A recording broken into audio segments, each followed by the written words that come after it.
If South Carolina were to land Notre Dame transfer running back Logan Diggs, they would automatically have their starter at the position for next season. You are Locked On Gamecocks, your daily podcast on the South Carolina Gamecocks, part of the Locked On Podcast Network, your team every day.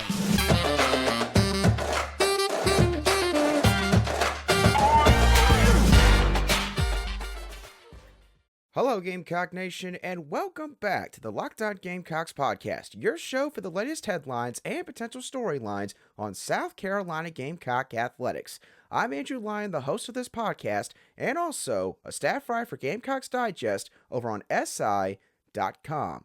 Thank you for making Locked On Gamecocks your first watch or listen here today. We are free and available on YouTube and also wherever you get your audio podcasts daily. And before we get into this Monday edition of Locked On Gamecocks, I want to let y'all know that this episode is brought to you by FanDuel Sportsbook, the official sportsbook of the Locked On Podcast Network. Make every moment more by visiting FanDuel.com/LockedOn today to get started.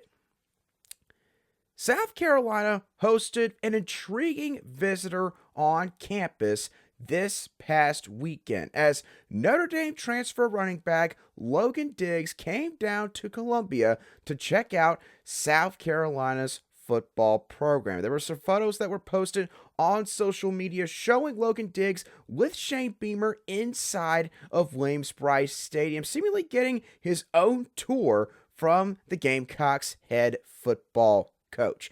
And when looking at Logan Diggs, the football player, and analyzing his skill set, Logan Diggs is a workman-like running back who could do a little bit of everything at the position. And if he were to come to South Carolina, he would automatically be the Gamecocks' number one running back. A quick summary of Logan Diggs' 2022 stats, and they're pretty doggone good. Diggs had 165 carries for 820 rushing yards. That's 5 yards per carry on average, and 4 rushing touchdowns. He was also a threat in the air for the Fighting Irish, as he caught 10 passes for 210 receiving yards and 2 touchdowns. Unfortunately for South Carolina, one of those touchdowns happened to be, I believe, a 75-yard wheel route in late December. So, yeah, South Carolina found out the hard way. Logan Diggs can definitely be a threat in the receiving game. And when going back and watching some of Logan Diggs' film at Notre Dame from this past fall, there was a lot of things that stood out about the rising junior. Logan Diggs possesses above average lateral movement for a running back his size, and Logan Diggs is listed at 6 foot, 214 pounds, according to his player profile on ESPN.com. Logan Diggs is primarily a guy that is going to use some of his smarts and patience along with his size to get the majority of his yards. He's a smart and patient back who is willing to both run behind his blockers in front of him and also wait for a hole to open up. And he's not afraid to lower his shoulder and run behind his pads to get some extra yards.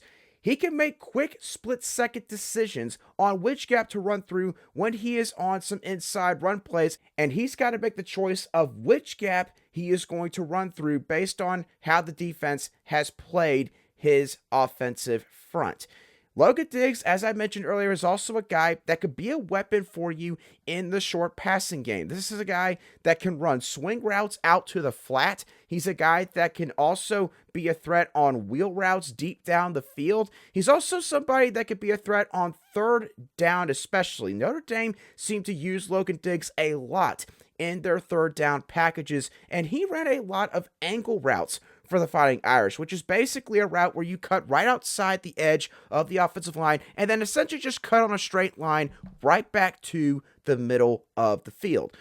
But Logan Diggs is not just a guy that can run the football and catch the football well. He's also somebody that can act as an extra blocker, as he was used as an extra pass protector a good amount in Notre Dame's offense. And because of his size, again, 6 foot, 214 pounds, he can handle a quick and seismic blow from an opposing linebacker.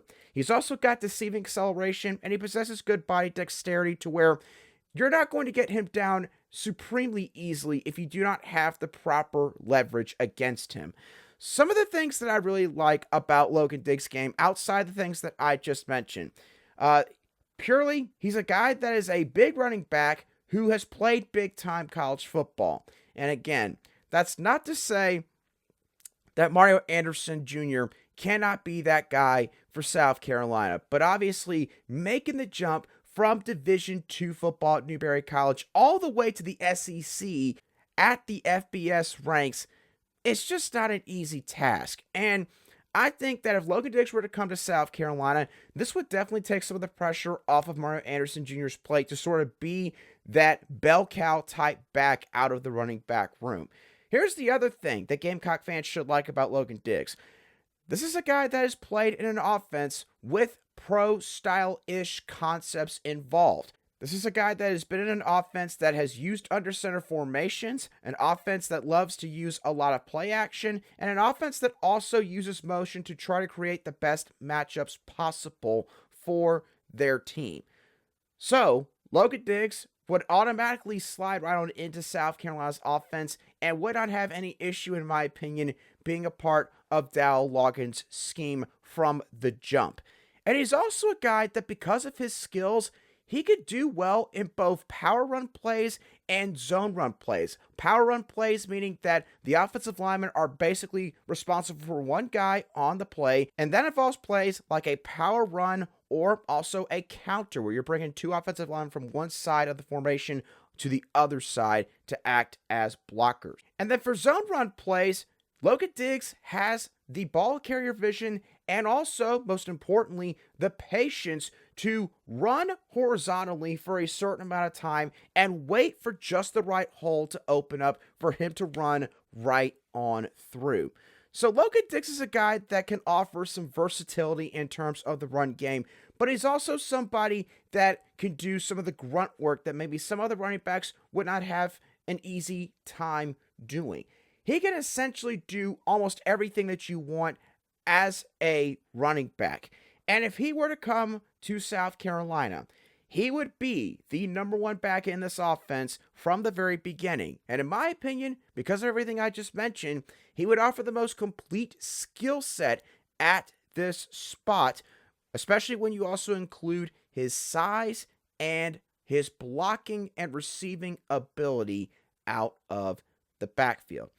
Now, there's been a lot of discussion to this point that LSU is the team to beat for Logan Diggs. And while I'm not going to make it out like LSU is not a contender here, I do think that South Carolina should be considered a lot more as the potential team to beat here than people realize. And I'm going to dive into the reasons why I think that's the case in just a couple moments right here on Locked On Gamecocks. But first, today's show is brought to you by our friends over at FanDuel.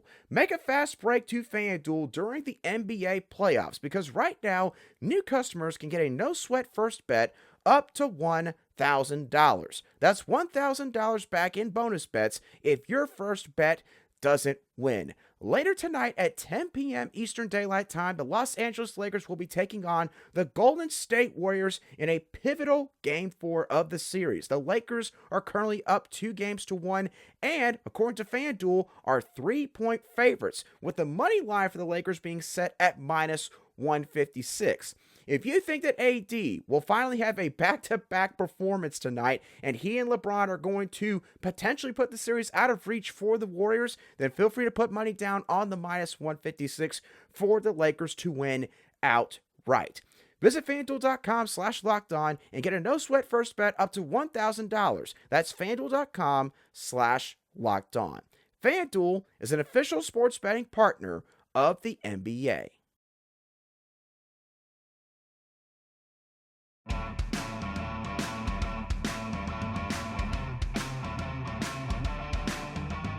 Welcome back to this Monday edition of the Locked On Gamecocks podcast. We cover your South Carolina Gamecocks every single day. All right, now continuing our discussion regarding the portal recruitment of Notre Dame transfer running back Logan Diggs.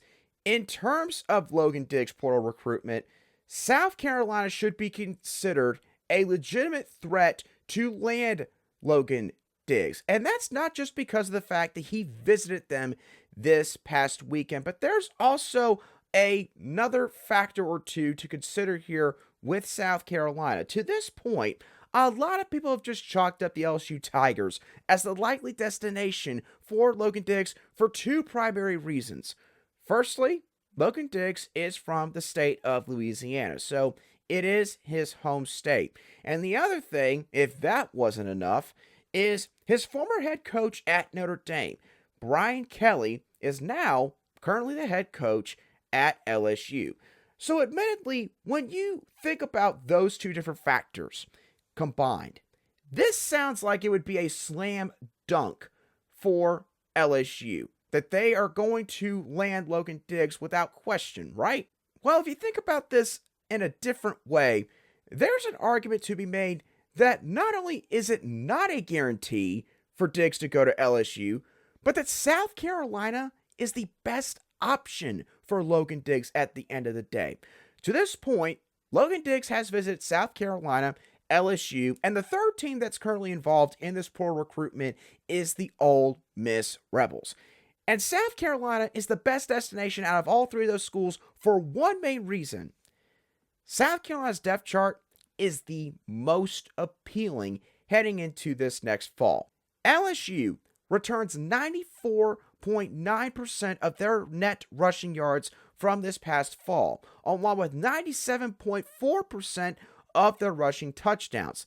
Needless to say, the running back room plus Jaden Daniels at quarterback makes the running game at LSU a little bit crowded for a guy of Logan Diggs' caliber. And for Logan Diggs, if he's looking for playing time and looking to be the lead guy, LSU's probably not the spot for him. That's also the case with the Ole Miss Rebels, who returned 67.6% of their net rushing yards from 2022, and that includes Quinshon Judkins, who, happened to be the SEC's leading rusher this past fall, and got double the carries than his counterpart Zachary Evans got last season. South Carolina, compared to both of those programs, returns 32.8% of their net rushing yards from 2022, and as we all know to this point, there doesn't seem to be a guy that sticks out as someone who is more than likely the starting running back for this team at this current moment in time. A lot of nice pieces, but not a guy that can be, again, sort of that bell cow out of the running back room for various reasons. If Logan Diggs going back home to Louisiana mattered that much, think about this. Logan Diggs probably would have committed to them when they offered him out of high school. LSU offered Logan Diggs when he was coming out of high school in the 2021 recruiting class. Logan Diggs still went to Notre Dame. If the Brian Kelly factor mattered so much, then when Brian Kelly left Notre Dame to become LSU's head coach this past season, and obviously had a lot going on in terms of the transition, trying to flip certain areas of LSU's roster, it would have made sense for Logan Diggs to go during this past offseason. But he didn't. And here's the other thing. If it was such a slam dunk that LSU was going to get Logan Diggs from the time he has jumped to the portal, which I believe was back on April the 27th, then he probably would have said, do not contact me. I basically know where I'm going. And as far as I know, that is not the case. And it certainly doesn't seem to be the case if Logan Diggs is entertaining programs like Ole Miss and South Carolina. So bottom line, if someone's telling you LSU is going to be where he ends up at the end of the day, don't even think that y'all have a chance here. I just think personally that is a very invalid argument here. I think that South Carolina actually has a lot going for them. And here's the other thing. Logan Diggs played against South Carolina in the bowl game. Now, South Carolina's defense obviously did not have its best day. South Carolina also did not have exactly all of its players available to them like they had earlier on in the season. So, you would have to imagine that would have been a game where Logan Diggs could have gotten a really good impression of what this team's culture is like, what the program is like at this moment in time. And South Carolina, while yes, they lost the game in the end to Notre Dame, they fought tooth and nail to try to, of course, pull out the victory at the end. And sometimes when it comes to little things like that, guys in today's era who are entering the transfer portal and could eventually look at your program, they notice stuff like that. You think about the men's basketball front. Miles Stute, who went from Vanderbilt to South Carolina, one of the things that he said when he committed was he noticed how hard this team played and what Lamont Paris was doing despite the obvious lack of depth and roster flexibility that he was dealing with, honestly, the lack of personnel he had in year one. Logan Diggs, maybe not to that same extent, could be having the same thought about South Carolina after having played against them in the Gator Bowl. So again, bottom line, I don't think it's a slam dunk that he's going to go to LSU. And if anything, South Carolina needs to be considered right up there on the same level as the LSU Tigers when it comes to Logan Diggs' portal recruitment. All right, thank y'all so much for tuning in to today's show, whether you're listening to today's show on an audio podcast app or tuning in on YouTube. If you want to become an everydayer of the Locked On Gamecocks podcast, then be sure to give us a follow wherever you get your audio podcast daily, or subscribe and click the bell on YouTube. All right, now let's switch gears to a topic that's not going to be as much fun to discuss on today's show, and that is South Carolina's baseball team, who right now, to say that they're on a really bad skid would probably be an understatement. This team, in my opinion, folks, is reaching a fork in the road at this moment in time. Now, I have seen some people who are starting to come out of the woodwork on social media, online in general, people who are saying that Mark Kingston needs to be heavily scrutinized once again. I think that that's a little bit far-fetched. I think that you cannot forget what they've done before this recent stretch. They swept the number 3 team in the country just 2 weeks ago in the Florida Gators to get up to number 3 in the nation, and hadn't lost a series to any team until the Auburn series. So let's not lose sight of all of that. But it is absolutely fair to say right now that this team is not playing well. Now, obviously, you look at the injuries, and you could see why the batting lineup is in a complete and total funk. Why fielding is not as crisp. Because you have people like third baseman Talmadge LeCroy, shortstop Raylan Wimmer, and second baseman Will McGillis all out right now with injuries. Now, apparently, they all could come back this next weekend, according to what Mark Kingston said after the Game 3 loss to the Kentucky Wildcats on Sunday afternoon. But at this point, obviously, it's up in the air, it seems like. And it has been for several weeks. So there's no guarantee that that's going to happen. Will Tippett, it seems like, has been playing hurt. It was mentioned on the broadcast on Sunday by, I believe, Kyle Peterson, that Will Tippett has apparently been dealing with a hand issue recently. And the reason he's probably playing right now is because, quite frankly, the Gamecocks just don't have any more depth for their infield. They're at the point where outfielders will have to start going into the infield if any more guys go down. I know Michael Braswell has gotten dinged up in a game or two recently. Gavin Casas has obviously been dealing with some injuries recently, some really bad luck in this department. Catcher Jonathan French went from catching once every 5, 6, 7 games to I think he's caught now probably the last 4, 5, 6 games. And at a certain point, that's going to probably catch up to him. Relief pitcher Eli Jersenbeck had to leave the game on Sunday. Really hope that it's not serious, but with the look on his face and everything, it didn't look good. And it's not good for South Carolina because, as I'm going to discuss in a moment, their pitching staff has been horrific lately. And Eli Jersenbeck had probably the best couple innings that Gamecock fans had seen in several games on Sunday afternoon, and looked like he could have maybe had a chance for a bigger spot this next weekend with the way he was pitching. And apparently, closing pitcher Chris Veach, he also was hurt this weekend. Tommy Moody said that on the radio for 107.5 The Game, which is the radio tied station to South Carolina athletics. So, injuries have obviously just completely derailed South Carolina's infield and now are starting to have a bigger impact on their pitching staff. But the pitching staff, they cannot point to injuries like the infield can.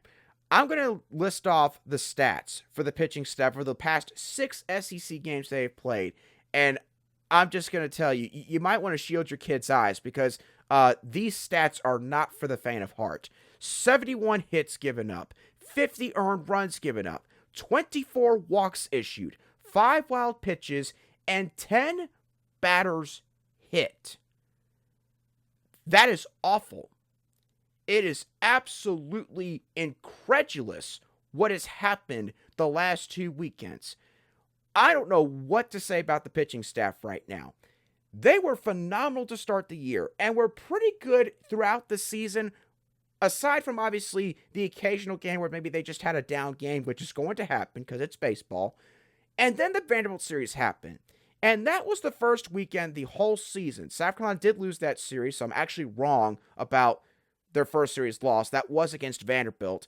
But that series was the first time where I sat there and said, this pitching staff is just not playing good right now. And besides the Florida series, which I believe was right after the Vanderbilt series, ever since then, this pitching staff, it has not been the same. It just has not been the same. They're having a very tough time having just clean innings, where they're getting guys out 1, 2, 3, and moving back onto the dugout. The Florida series, they issued a lot of walks, they let a lot of leadoff batters at the start of half innings reach base, and quite frankly, bailed themselves out a ton that series. We're probably more fortunate, looking back in hindsight, than we originally realized. But the last 2 weeks, Auburn and Kentucky, they have just demolished this pitching staff. A pitching staff that from top to bottom, going into the season, people were thinking this is the group that could help lead this team back to Omaha on a deep postseason run, period. And that is not the case right now. Now, there are a couple things that could be happening with this pitching staff. One, who knows? Maybe the pressure is getting to them. Maybe the fact that all these guys are getting hurt is making these pitchers feel like that they have to go out there and they have to have near perfect outings. You could totally see how that might be happening here in this moment. But at the same time, it's every single pitcher, and that's the weird part. There's not really any pitcher outside of Eli Jerzabek on Sunday that pitched well this past weekend. The other thing that could be happening is maybe also related to the injuries. Maybe the pitching staff's having a feeling of deja vu. Last year, it was the pitching staff that was snake bit with injuries. And so the batting lineup and the fielders probably felt like that they had to carry the load every single game. And South Carolina starting pitchers, because if they didn't, then they probably were going to lose the game. Maybe now the pitching staff is feeling that this time around because of what's happened to South Carolina's infield, which has messed up the rhythm of their fielding and obviously has had an impact in the batting lineup. So maybe that could be happening here with these guys at this current moment. We don't know. Obviously, the only guys that truly know right now are those players on this team and the coaches and everybody in that locker room. So I do think this pitching staff can correct all these issues and get back to form and get back to doing what they were doing just a few weeks ago. But at this current moment, anybody can beat South Carolina with the way this pitching staff is performing right now. I mean anybody. Because you're not going to get maybe 5+ runs a game from this batting lineup right now. And again, that is not all their fault. They're dealing with a lot of bad external circumstances at this moment. And yes, Petrie, Comasing, and Gavin Casas, you could probably say maybe those guys should be doing a little bit more as of late. They've had a couple good games, but maybe they haven't been doing enough being back-to-back in the starting lineup. But still, this pitching staff, they have to rise to the occasion. And right now, they're not doing that. Now, here's the other thing. I have seen some people who have said with this baseball team that, hey, there's no need to be alarmed right now, despite what all's happening. Saying, it's baseball. Sometimes teams just get in a funk. They hit a slump. It happens. And what if this team gets fully healthy again or gets close to fully healthy once they get into the postseason. Then things will be okay. We'll have all our guys back. I do not think that we can sit here and say that. Because you got to think about this. I mentioned timing and rhythm with the fielding. I mentioned sort of being in sync in terms of the batting lineup. Y'all, players do not just come back from injury, especially from a long sabbatical or layoff, and just go right back to what they were doing before. That just does not happen. And I think that baseball is especially a sport where you cannot just expect a guy to go back into the lineup, much less 3 or 4 guys, and all of a sudden things are just right back to where they were like a month and a half ago. I don't think you can bank on that. And I know obviously it's not a lot of Gamecock fans, but I've seen a faction of Gamecock fans who seem to just believe that once these guys come back, everything is going to be fine. You can't assume that. And when postseason play comes around, here's the problem. You're not going to face a single pitching staff that is bad in the postseason. Every pitching staff has got a couple of good arms at least. And so right now, I would be worried about this team. Thankfully, this team has built up enough of a cushion in terms of the resume to where they could probably lose the next 2 series and probably still host a regional. But right now, for a top 8 national seed to where they could host that and a super regional, you can kiss that goodbye. At this point, they need to just make sure that they do not completely implode to end this season and maintain a regional host site. So that way, they can still have home games because gosh knows they need the fans behind them right now more than ever. And maybe this pitching staff can figure some things out. And yes, you can get some guys back in the lineup and with some added practice time, and again, being in the confines of your own home ballpark, you could see them gel again at a quicker pace than they would if they had to go to another team's venue. But there is a fork in the road that this team is approaching very quickly. And the thing that's scary right now is there's multiple factors working against them. The pitching staff, again, collectively, just not doing good enough. Injuries right now, you cannot control that. So, I don't know. Maybe wrap up the rest of these guys in bubble wrap and tell them don't do anything outside of going to class and going to the ballpark. Literally, don't go out to 5 points. Don't go out to, do any recreational stuff like skate. Don't do anything. Just literally go home, go to class, go to the ballpark. Besides that, I really don't know what else this coaching staff can do right now. So, yeah. Hopefully South Carolina can figure things out on the baseball diamond because it would be a shame if this entire season were to get derailed at the very end after what all this team has accomplished up to this point. With that being said, y'all, that's going to do it for today's show of the Locked On Gamecocks podcast. I hope y'all thoroughly enjoyed today's show, as always. What are y'all's thoughts on Logan Diggs? Do you think he would be the automatic number 1 starter for this team? Do you think the Gamecocks have a much better shot than maybe people are giving them credit for? And also, what are your overall thoughts on this baseball team right now? Where do you think they're currently at? Do you think that they're at a fork in the road moment? Let me know your thoughts on all of those topics down below in the comments section. If you watch today's show on YouTube or if you listen to today's show on an audio podcast app, shoot me a direct message on Twitter at @alion_SC. You can also now follow the Locked On Gamecocks podcast on Facebook. And once again, thank y'all so much for making us your first listen or watch here today. Have a great rest of your Monday and a fantastic start to the work week. And I will catch y'all on the next show of the Locked On Gamecocks podcast.